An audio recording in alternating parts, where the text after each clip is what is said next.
ನಮಸ್ತೆ ಸ್ನೇಹಿತರೆ, ಇದೀಗ ಮತ್ತೊಂದು ವಿಡಿಯೋ ಮತ್ತೊಂದು ರೆಸಿಪಿಯೊಂದಿಗೆ ಬರ್ತಾ ಇದ್ದೀನಿ ನಿಮ್ಮ ಮುಂದೆ. ಅದುವೇ ಅವರೆಬೇಳೆ ಮಿಕ್ಸ್ಚರ್.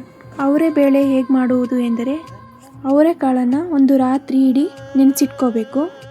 ಮಾರನೇ ದಿನ ಅವರೆಕಾಳು ಸಿಪ್ಪೆ ತೆಗೆದು ಬೇಳೆ ಮಾಡ್ಕೋಬೇಕು. ಒಂದು ಕಾಟನ್ ಬಟ್ಟೆಯನ್ನು ಯೂಸ್ ಮಾಡಿಕೊಂಡು ಬೇಳೆಯಲ್ಲಿರುವ ನೀರಿನ ಅಂಶವನ್ನು ತೆಗೆದು ಹಾಕಬೇಕು. ಒಂದು ಪಾತ್ರೆಯಲ್ಲಿ ಎಣ್ಣೆ ಕಾಯಕ್ಕಿಟ್ಟಿದ್ದೀನಿ. ಅವರೆಬೇಳೆನ ಕಾದಿರೋ ಎಣ್ಣೆಗೆ ಹಾಕ್ತಾಯಿದ್ದೀನಿ. ನೋಡಿ, ಆಯಿಲ್ ಸ್ಕಿಮ್ಮರ್ನ ತಗೊಂಡು ಆಯಿಲ್ ಸ್ಕಿಮ್ಮರಿಂದ ನಾನು ಬೇಳೆಗಳನ್ನು ಎಣ್ಣೆ ತುಂಬ ಹರಡ್ತಾ ಇದ್ದೀನಿ, ಪಾತ್ರೆ ತುಂಬ ಆಗಲಿ ಅಂತ. ಯಾಕಂದರೆ ಎಣ್ಣೆ ಚೆನ್ನಾಗಿ ಕುಡಿಯುತ್ತೆ ಕಾಳುಗಳು. ಇದನ್ನು ಫಸ್ಟು ಹೈ ಫ್ಲೇಮಲ್ಲಿ ಇಟ್ಬಿಟ್ಟು ಕಾಳನ್ನ ಚೆನ್ನಾಗಿ 5 ನಿಮಿಷ ಬೇಯಿಸ್ಕೋಬೇಕು. ಇದು ರೆಡ್ ಆಗಿ ಆಮೇಲೆ ಮೇಲ್ಗಡೆ ಬರೋವರೆಗೂ ಬಾಯ್ಲ್ ಮಾಡ್ಕೋಬೇಕಾಗುತ್ತೆ. ಇದು ತಾನಾಗೆ ಮೇಲ್ಗಡೆ ಬರುತ್ತೆ, ಆವಾಗ ಲೋ ಫ್ಲೇಮಲ್ಲಿ ಬೇಯಿಸ್ಕೋಬೇಕು.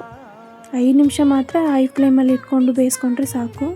ಯಾಕಂದರೆ ಒಳಗಡೆ ಚೆನ್ನಾಗಿ ಬೇಯಬೇಕಲ್ವ, ಅದಕ್ಕೆ ಲಾಸ್ಟಲ್ಲಿ ಲೋ ಫ್ಲೇಮಲ್ಲಿ ಇಡಬೇಕಾಗುತ್ತೆ. ರೆಡ್ಡಿಗೆ ಬರುತ್ತೆ, ಬ್ರೌನ್ ಗೋಲ್ಡ್ ಕಲರ್ ಬರೋವರೆಗೂ ಫ್ರೈ ಮಾಡ್ತಾ ಇರಬೇಕು. ನೋಡಿ ಎಷ್ಟು ಚೆನ್ನಾಗಿ ಫ್ರೈ ಆಗ್ತಿದೆ. ಇದು ಒಳ್ಳೆ ಸ್ನ್ಯಾಕ್ಸ್ ಅಂತ ಹೇಳ್ಬೋದು. ಚಿಕ್ಕ ಮಕ್ಕಳಿಗೆಲ್ಲ ಏನು ಮಾಡೋದು ಅಂತ ಅನ್ನಿಸ್ತಾ ಇರುತ್ತೆ. ಅವರೆಕಾಳು ಸೀಸನಲ್ಲಿ ಇದು ಮಿಕ್ಸ್ಚರ್ ಚೆನ್ನಾಗಿರುತ್ತೆ. ಅವರೆಕಾಳು ಸೀಸನಲ್ಲಿ ಅವರೆಕಾಳು ಉಪ್ಪಿಟ್ಟು, ಅವರೆಕಾಳು ದೋಸೆ, ಅವರೆಕಾಳು ವಡೆ ಈ ಥರ ಎಲ್ಲ ಮಾಡ್ತೀವಲ್ಲ, ಇದೆಲ್ಲ ಬೋರ್ ಆಗಿಬಿಟ್ಟಿರುತ್ತೆ. ತುಂಬ ದಿನ ಇಟ್ಬಿಟ್ಟು ತಿನ್ನಬೇಕು ಅಂತ ಅಂದರೆ ಅವರೆಕಾಳು ಮಿಕ್ಸ್ಚರು ತುಂಬ ಒಳ್ಳೆಯದು. ತುಂಬ ದಿನ ಬಾಳಿಕೆ ಬರುತ್ತೆ, ಒಳ್ಳೆ ಟೇಸ್ಟ್ ಇರುತ್ತೆ. ಸಂಜೆ ಟೀಯೊಂದಿಗೆ ತಿನ್ನೋಕ್ಕೆ ಚೆನ್ನಾಗಿರುತ್ತೆ ಅಂತಂದರೆ ಈ ರೆಸಿಪಿನ ಮಾಡ್ಬೋದು. ನೋಡಿ, ಇವಾಗ ಗೋಲ್ಡ್ ಕಲರ್ ಬಂದಿದೆ, ತುಂಬ ಕ್ರಂಚಿ ಆಗಿರುತ್ತೆ, ಚೆನ್ನಾಗಿರುತ್ತೆ.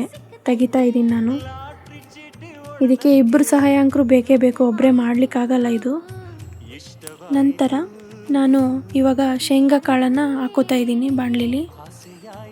ಅದನ್ನು ಚೆನ್ನಾಗಿ ಗೋಲ್ಡನ್ ಕಲರ್ ಬರೋವರೆಗೂ ಫ್ರೈ ಮಾಡ್ಕೋಬೇಕು. ಫ್ರೈ ಆಗಿದೆ ಅಂದರೆ ಸಿಡಿಯೋಕ್ಕೆ ಸ್ಟಾರ್ಟ್ ಆಗುತ್ತೆ. ನೋಡಿ, ಈ ಥರ ಚೆನ್ನಾಗಿ ಫ್ರೈ ಮಾಡ್ಕೋಬೇಕು. ರೆಡ್ಡಾಗಿ ಬರ್ತಿದೆ, ಸಾಕು ಅಂತ ತೆಗಿತಾ ಇದ್ದೀನಿ. ಫ್ರೈ ಆಯಿತು ಆಲ್ರೆಡಿ ಶೇಂಗಾ ಕಾಳು, ಬಡವರ ಬಾದಾಮಿ. ನಂತರ ಹುರಿಗಡಲೆ ಹಾಕೋತಾ ಇದ್ದೀನಿ, ಅಂದರೆ ಪುಟಾಣಿ ಅಂತೀನಿ ನಾನು. ಪುಟಾಣಿ ಕಾಳನ್ನ ಇದು ಅಷ್ಟೇ ಗೋಲ್ಡನ್ ಕಲರ್ ಬರೋವರೆಗೂ ಸ್ವಲ್ಪ ಫ್ರೈ ಮಾಡ್ಕೋಬೇಕು. ಜಾಸ್ತಿ ಫ್ರೈ ಮಾಡಿಬಿಟ್ರೆ ಇದು ಕಹಿಯಾಗಿ ಬರುತ್ತೆ ರುಚಿ. ಸೊ ಸ್ವಲ್ಪ ಮಾಡಿದರೆ ಸಾಕು. ಈ ಥರ ಚೆನ್ನಾಗಿ ಬರ್ತಿದೆ. ನೋಡಿ ಬ್ರೌನ್ ಕಲರ್ ಆಯಿತು, ಸಾಕು ಇಷ್ಟೇ ಅಂತ ತೆಗಿತಾ ಇದ್ದೀನಿ.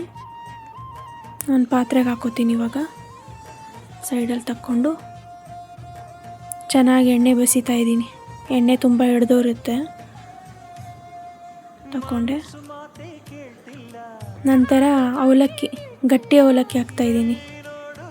ಇದು ಬೇಗ ಫ್ರೈ ಆಗಿಬಿಡುತ್ತೆ ಬೇಗ. ಅದಕ್ಕೆ ನಾನು ಗ್ಯಾಸು ಆಫ್ ಮಾಡ್ಕೊಂಡ್ಬಿಡ್ತೀನಿ. ಆಫ್ ಮಾಡಿಕೊಂಡು ಇದನ್ನು ತಕ್ಕೋತೀನಿ ಸೈಡಲ್ಲಿ, ಇಲ್ಲಾಂದರೆ ಸೀದೋಗ್ಬಿಡುತ್ತೆ. ಈ ಥರ ಇದನ್ನು ಸಪ್ರೇಟಾಗಿ ಪಾತ್ರೆಯಲ್ಲಿ ಹಾಕ್ತಾಯಿದ್ದೀನಿ. ಇದು ಎಣ್ಣೆ ತುಂಬ ಹಿಡ್ದಿರುತ್ತಲ್ಲ, ಬೇರೆ ಪಾತ್ರೆಯಲ್ಲಿ ಹಾಕ್ಕೊಂಡ್ರೆ ಎಣ್ಣೆ ಬಸಿಯುತ್ತೆ. ಕಟ್ ಮಾಡಿಟ್ಟಿರೋ ಕೊಬ್ಬರಿನ ಎಣ್ಣೆಯಲ್ಲಿ ಫ್ರೈ ಮಾಡ್ಕೋಬೇಕು, ಗೋಲ್ಡನ್ ಕಲರ್ ಬರೋವರೆಗೂ. ನಂತರ ಕರಿಬೇವನ್ನ ಫ್ರೈ ಮಾಡ್ಕೋಬೇಕು. ನಂತರ ಸುಲಿದಿಟ್ಟಿರೋ ಬೆಳ್ಳುಳ್ಳಿನ ಜಜ್ಕೊಂಡು ಫ್ರೈ ಮಾಡ್ಕೋಬೇಕು. ನೋಡಿ, ಪಾತ್ರೆಯಲ್ಲಿ ನಾನು ಎಲ್ಲನೂ ಹಾಕ್ಕೊಂಡಿದ್ದೀನಿ. ಇದಕ್ಕೆ ಅರಿಶಿಣ ಪುಡಿ ಹಾಕೋತಾ ಇದ್ದೀನಿ. ನಂತರ ಖಾರದ ಪುಡಿ, ನಂತರ ಜೀರಿಗೆ ಪೌಡ್ರು ಹಾಕ್ಕೊಂಡು ಚೆನ್ನಾಗಿ ಮಿಕ್ಸ್ ಮಾಡ್ಕೋಬೇಕು. ಟೇಸ್ಟ್ ನೋಡಿಕೊಂಡು ಆಮೇಲೆ ಉಪ್ಪು ಖಾರ ಹಾಕ್ಕೋಬೋದು ಎಕ್ಸ್ಟ್ರಾ. ಈಗ ನಾನು ರುಚಿಗೆ ತಕ್ಕಷ್ಟು ಹಾಕ್ಕೊಂಡಿದ್ದೀನಿ. ನೋಡಿ, ಈ ಥರ ಚೆನ್ನಾಗಿ ಮಿಕ್ಸ್ ಮಾಡ್ಕೋಬೇಕು. ಅಂದರೆ ಉಪ್ಪು ಖಾರ ಜೀರಿಗೆ ಪೌಡ್ರು ಹಾಕ್ಕೊಂಡಿರೋದು ಎಲ್ಲ ಕಡೆ ಸ್ಪ್ರೆಡ್ ಆಗಬೇಕಲ್ಲ, ಎಲ್ಲ ಕಡೆ ಟೇಸ್ಟ್ ಸಿಗಬೇಕು ಅಂದರೆ ಚೆನ್ನಾಗಿ ಮಿಕ್ಸ್ ಮಾಡ್ಕೋಬೇಕು.